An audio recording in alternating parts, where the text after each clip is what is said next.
Terima kasih sudah klik video ini. Jangan lupa guys, klik tombol subscribe karena subscribe itu gratis. Dengan subscribe kamu support channel ini terus untuk upload hampir setiap hari. Ingat, subscribe itu gratis, gak ada ruginya kamu klik tombol subscribe guys. Selamat menonton. Halo teman-teman, bagaimana kabarnya hari ini? Semoga teman-teman dan keluarga selalu sehat ya.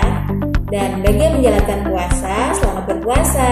Semoga puasanya lancar sampai akhir nanti. Nah, hari ini saya sudah bersama dengan Dr. Henny Lenak, dokter di Klinik Pratama BNNP NTB. Kita mau bahas apa sih?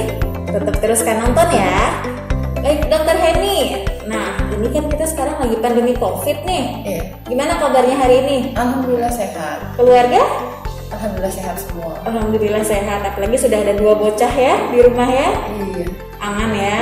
Aman insyaallah. Aman. Nah, dokter ini terkait pandemi COVID-19 ini mempengaruhi nggak sih layanan klinik di BNNP NTB? Sangat mempengaruhi sebenarnya karena selama masa pandemi COVID ini kita melakukan pembatasan layanan, jadi jelas sangat mempengaruhi layanan kita. Baik, seberapa besar pengaruhnya? Jadi ada memang layanan kita yang mengharuskan konselor atau petugas itu untuk langsung kontak dengan klien atau pengunjung kita. Contohnya kegiatan asesmen, kita harus langsung melakukan asesmen kepada yang bersangkutan. Terus kemudian konseling, baik itu konseling keluarga, konseling individu maupun konseling kelompok, yaitu harus langsung dengan kliennya atau keluarganya. Hanya saja karena kita pembatasan layanan tatap muka, tentu saja itu tidak bisa kita lakukan seperti sedia kala sebelum masa pandemi. Jadi ada pembatasan layanan tatap muka. Iya. Jadi layanannya seperti apa dong sekarang? Karena memang protokol di BNN sendiri tidak tidak memungkinkan kita untuk melakukan layanan tatap muka. Jadi otomatis kita harus mencari terobosan atau inovasi bagaimana caranya layanan itu masih tetap bisa dijalankan tapi tidak mempengaruhi kondisi kesehatan atau meningkatkan paparan terhadap COVID-19 baik terhadap petugas maupun terhadap pasien atau klien dan keluarganya. Jadi bentuk-bentuk layanan itu kita memanfaatkan teknologi karena sekarang kan udah maju. Sudah banyak media telemedicine, telekonferensi, banyak hal lain yang bisa kita manfaatkan seperti telepon, SMS, atau Zoom, atau beberapa sarana konferensi lain itu yang kita manfaatkan. Jadi konsultasi kita lakukan via media-media itu. Baik, nah sekarang kita mau bahas terkait efektivitas layanan ya, karena kan namanya layanan kan harus kita lihat efektivitasnya bagaimana, kualitasnya bagaimana. Nah, menurut Dr. Henny, terpengaruh nggak kualitas layanan dengan adanya pembatasan layanan seperti itu? Kalau menurut saya, karena kita juga praktisi ya yang langsung kontak dengan klien setiap hari, tentu saja mempengaruhi. Jadi kita nggak bisa bohong bilang bahwa ya layanan kita pasti akan tetap seperti sedia kala gitu ya, karena memang pada hakikatnya layanan untuk konseling itu memang harus tatap muka karena kita kan tidak hanya wawancara atau bicara biasa, kita lebih ke observe pola perilaku atau bagaimana emosi atau mood yang bisa ditampilkan. Sementara kalau kita pakai media kadang-kadang kan tidak bisa kita explore semua itu.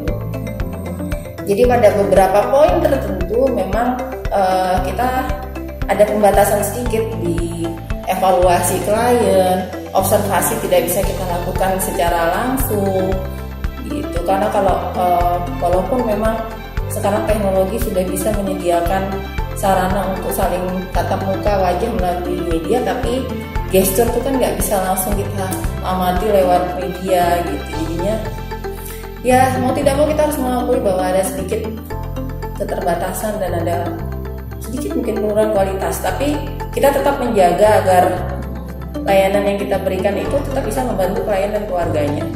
Baik. Kalau saya boleh tahu nih Dr. Henny ya, apa saja yang sudah dilakukan oleh petugas klinik BNNP NTB untuk menjaga kualitas layanan yang tadi Mbak Henny sampaikan? Oke, jadi yang pertama itu adalah yang pertama kita menjamin safety. Itu yang pertama, karena prinsipnya kita no harm, safety first. Jadi pengunjung atau tamu, baik itu klien maupun yang lainnya yang memang membutuhkan layanan di DNP, kita mengharapkan mereka datang dalam kondisi yang fit, dalam kondisi yang sehat, sehingga tidak meningkatkan resiko paparan di lingkungan kantor. Jadi kita lakukan pengukuran suhu, kemudian kita arahkan untuk wajib memakai masker saat memasuki lingkungan BNNP. Kita arahkan dulu untuk cuci tangan, dan kita lakukan penapisan awal yang tujuannya adalah untuk mengetahui ini calon klien, pengunjung atau tamu kita beresiko atau tidak gitu.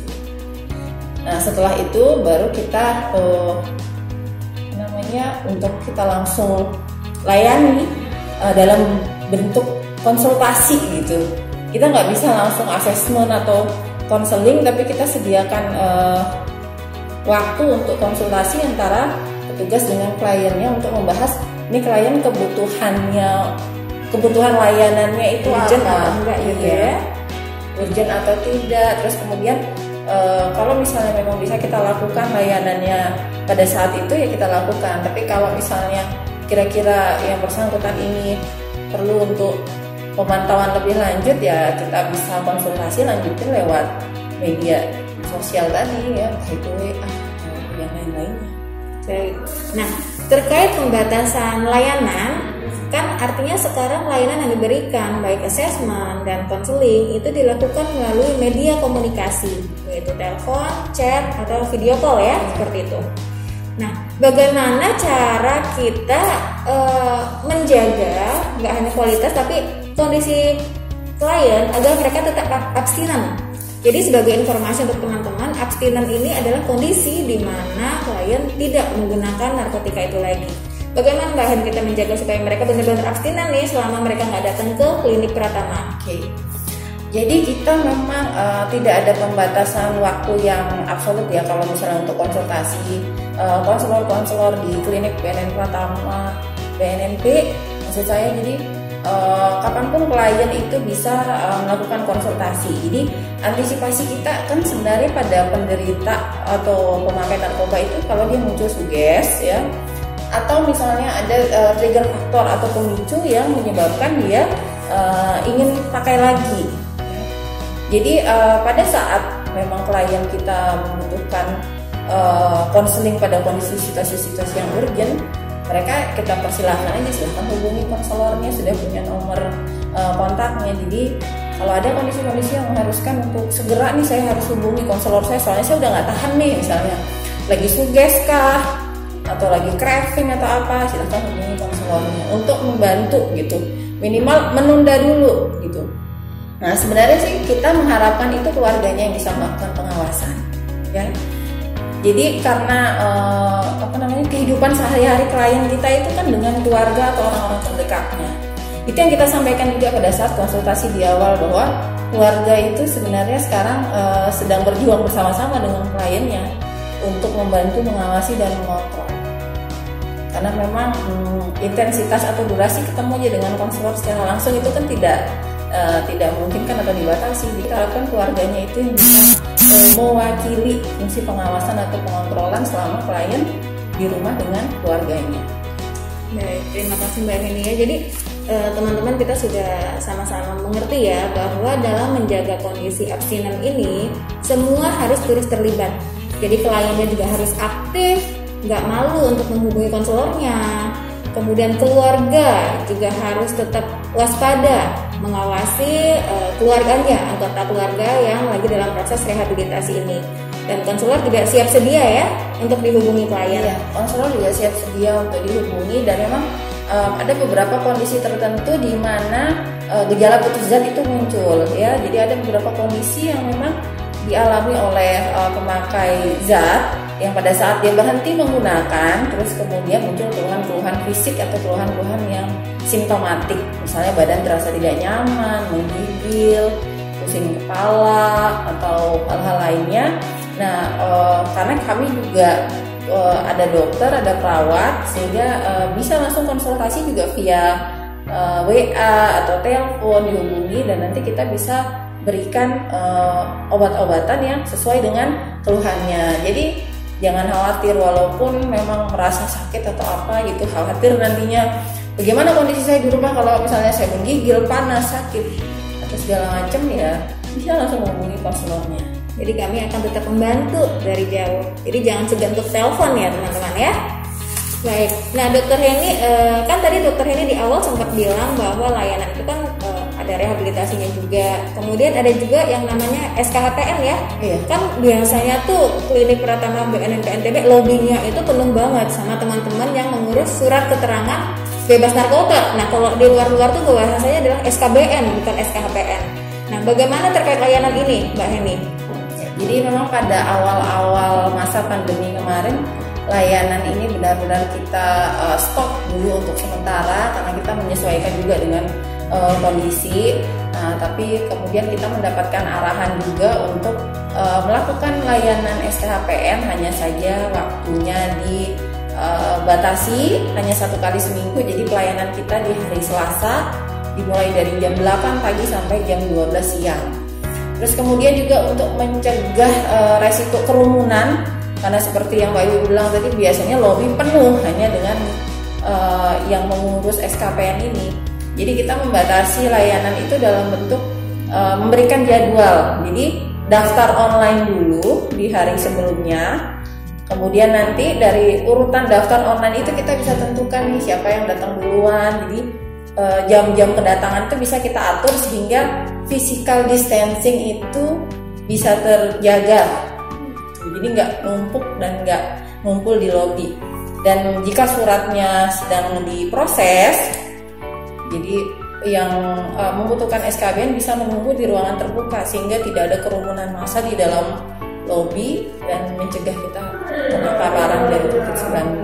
Baik, nah teman-teman, sekarang ada kabar bahagia bahwa SKPN kembali dibuka ya layanannya ya. Nah, tapi memang teman-teman harus ingat tadi seperti disampaikan oleh Dokter Heni hanya 1 kali seminggu di hari Selasa. Dan dilakukannya juga harus mendaftar terlebih dahulu di SMS Center. Paling lama ditunggu hari Seninnya ya. Hari Senin, hari jam Seninnya. 12 siang. Jadi setelah itu teman-teman akan mendapatkan jadwal untuk datang di hari Selasanya. Begitu benar? Iya, benar. Baik. Nah, itu terkait layanan klinik Pratama BNN PNTB selama masa pandemi COVID-19 ini. Nah, dari Dokter Heni mungkin ada tambahan? Ya, saya mau menyampaikan selamat berpuasa untuk teman-teman semua di rumah. Semoga puasa kita lancar sampai nanti di akhir Ramadan. Terus kemudian karena memang situasi kita sekarang situasi Ramadan yang tidak biasa, jadi saya harapkan kita sama-sama bisa menjaga diri dan menjaga orang-orang terdekat kita. Karena kita sehat, maka orang-orang di sekitar kita sehat. Himbauan pemerintah, pakai masker, cuci tangan, Bayu, kemudian jaga jarak sementara. Jadi jaga jarak bisa kita lakukan dengan tidak berkerumun di luar. Tetap diam aja di rumah gitu. Di rumah juga menyenangkan kan? Dengan keluarga, dengan saudara, istri, anak, suami, siapapun orang terdekat kita bina lebih dekat lagi hubungan dan interaksi kita. Jadi kalau ada reunian buka bersama gimana dong? Sementara ditunda dulu, kita lihat situasi kondusif. Kalau misalnya memang situasi belum kondusif ya sudah, tidak masalah kan? Atau kita bisa juga kontak dengan yang lain dengan video conference atau video call, banyak cara. Jadi buka bersamanya di rumah masing-masing ya teman-teman ya. Nggak perlu berkumpul di satu tempat untuk buka bersama. Ada lagi Mbak Heni, apa ini? Bagaimana kita menjaga kesehatan selama masa pandemi COVID dan bulan puasa ini? Iya, jadi beberapa orang mungkin berpikir ya kalau kita puasa otomatis asupan makanan atau gizi berkurang sehingga mengurangi imunitas tubuh. Padahal rekomendasi WHO baik dalam masa pandemi COVID ini sebenarnya puasa itu tidak menurunkan imunitas tubuh asalkan asupan gizi dan makanan sehat itu tetap terjaga.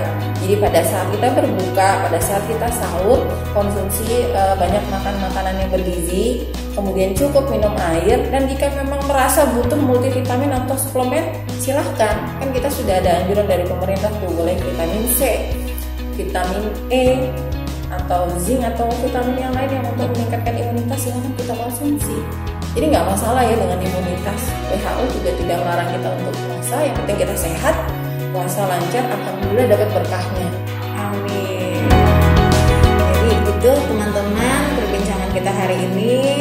Banyak hal yang sudah kita bahas ya, mulai dari layanan klinik, rehabilitasi, SKHPN, dan kita juga membahas sedikit bagaimana menjaga kondisi kita selama bulan puasa di masa pandemi COVID-19 ini. Semoga diskusi kita bermanfaat buat teman-teman semua. Saya ucapkan terima kasih kepada Dr. Hendy Lema yang sudah mau sharing bersama kita di sini. Dan sekian informasi dari kami. Semoga teman-teman sehat selalu. Dadah.